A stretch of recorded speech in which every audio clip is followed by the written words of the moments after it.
It is our quality time interview on Kansas Sports Chatter, an opportunity to talk with our next guest for a little bit longer. And that guest is going to be Todd Rice. He's the head coach of the Garden Plain football team. Coach, appreciate your time. I mean, this time of the year for you, I mean, as a football coach, it's got to be exciting. But like, what's the concentration level like at this time of the year, not only for you, but just the players in general? Yeah, I think, just a lot of excitement. We hope to be in this position. We've been into the second round or further the last 3 years in a row. And, our guys are excited and anxious for an opportunity to see what this team can do. You talk about getting to see what they can do. I mean, big test Friday nights with Beloit coming up in the second round, and like a rematch from last year. Like, does Yeah. that mean anything more for you? Not that you need any extra motivation, but does that mean anything more that you could see him again? Not really. I mean, they're such a different team. They graduated a lot, and so did we. So, I think it's two completely different teams. But, when you get this time of year in 2A West, you expect certain teams to still be around. And, we like being in that conversation as well. And so it's a great matchup for a round two. But, we're excited to be playing at home and, excited to play them again. You talk about getting to play at home with that format readjust over the last couple of years now, even for the smaller classifications, getting a home game if you're that higher seed. How much of an advantage is that, and how much do you enjoy that change? I think it's a big advantage, not have that travel in the mix. Beloit's a beautiful stadium. They put turf in, but sometimes you get traveling, you don't know what the field conditions are going to be like either. We've had so much rain this year that we're lucky here. Our school puts a lot of pride in our facilities and in our field, and so just not having to travel and then an opportunity to display your program in front of your hometown and your community and a lot of times this time of year, you get some area people coming in, checking out the game and stuff. So, I think it's a really good opportunity. And, I really like what 1, 2, 3A does with the districts and the seating.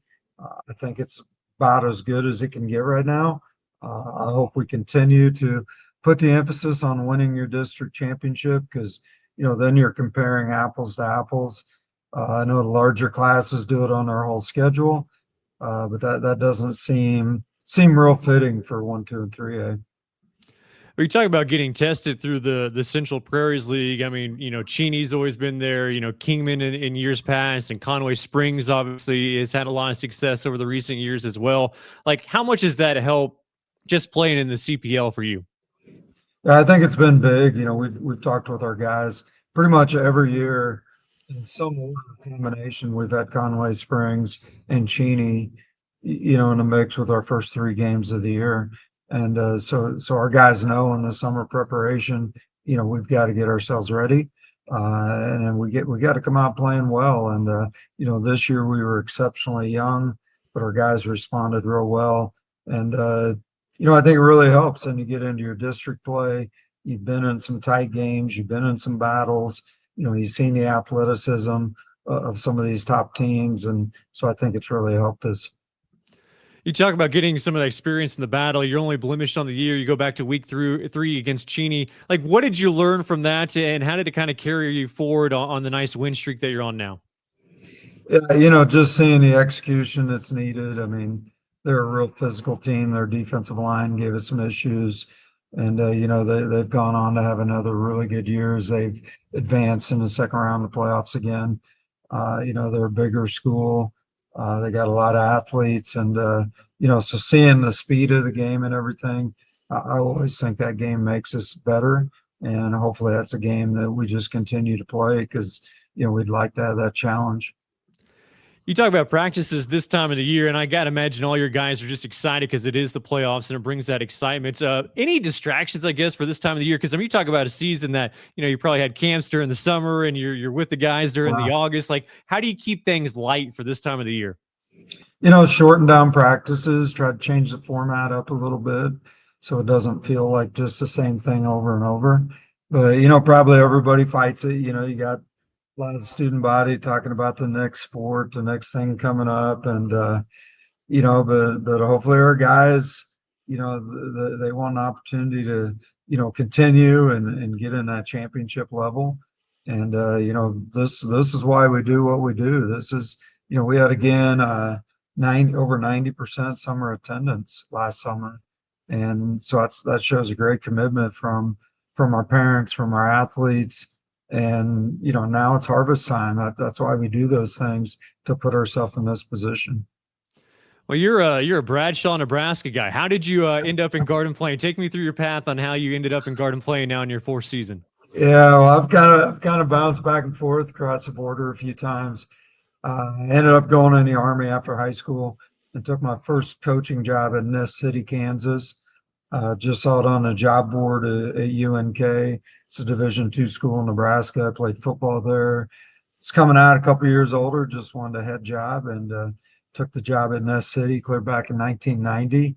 And then I've been back and forth across the border a few times, and ended up with the family move, the family situation, to come back to the Wichita area. And fortunately, Garden Plain was opening up at that time. And I mean, it's just been a real good connection. I think what we're trying to do fits the identity of Garden Plain, and I feel really pleased and blessed to be in this situation. Did you know right away coming out of the Army that you wanted to get into coaching? Yeah, part of that was to allow myself to afford to be able to go to school. I'd always kind of had a drawing to the military. My dad was drafted out of high school to go to the Korean conflict, and so that was always there. But then started looking for opportunities to pay for college and not incur the expenses on my parents. And so with the Army College Fund and everything they offer, was a great opportunity. So I knew what my vision and my goals were, and I had to find a way to make that happen. And so I went in the Army first, and then came out, played college football, and I knew I wanted to be a head coach right away. And then through the journey, I've been a defensive coordinator at the college level. I've coached in 6 different high schools, and I just love the opportunity of taking a group of young men and seeing what we can develop and what we can do together. Any lessons that you took, from while being in the Army that, kind of translated nicely, whether it's discipline or anything like that in the coaching world? I think, I mean, a lot of what we do in our leadership is kind of based off of what I learned, what I saw in the military. And that is, we have 50 some guys out. We have 6 squad leaders.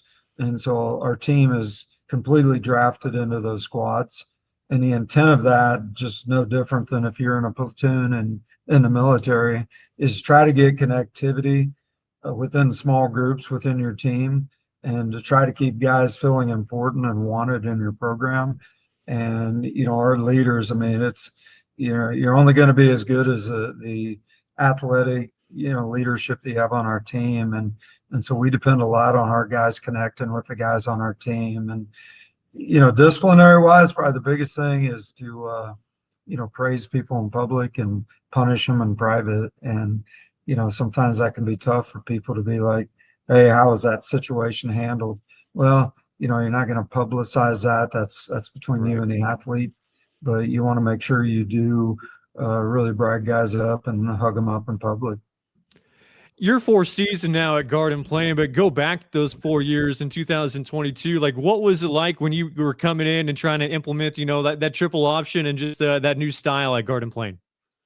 It'd been a lot of change that had happened there. I mean, Garden Plain's got a really strong tradition. Had the good run back, 2007, 2009. It's always been a consistently solid program. But the transition at that time, the group of seniors I had my first year, they had 3 head coaches in a 4-year time span. And so for us to come in and instill the standards and the discipline and the foundation for what we wanted our program to be about. And then just luckily, the parents, community, everybody's taken to that. We've got an amazing community here that supports our athletics. Gina Clark is our volleyball coach, is just outstanding. And so a lot of those standards and expectations were already here.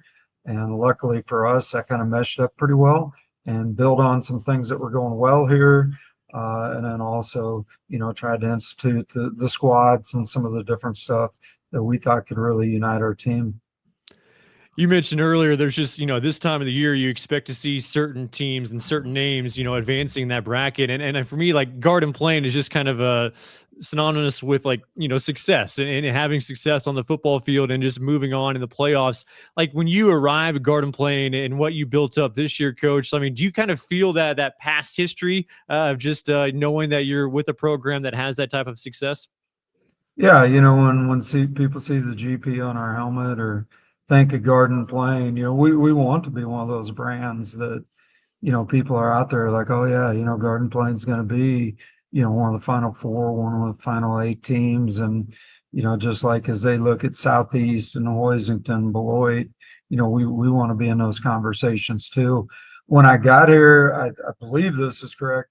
The Garden Plain had the most playoff appearances Yeah. of any classification in postseason football. And then we've been in the playoffs for the last 4 years. So hopefully that just continues to grow for us. Hey, coach, appreciate the insights and best of luck the rest of the way. All right, appreciate it. That is Todd Rice, the head coach of the Garden Plain football team, with our quality time interview.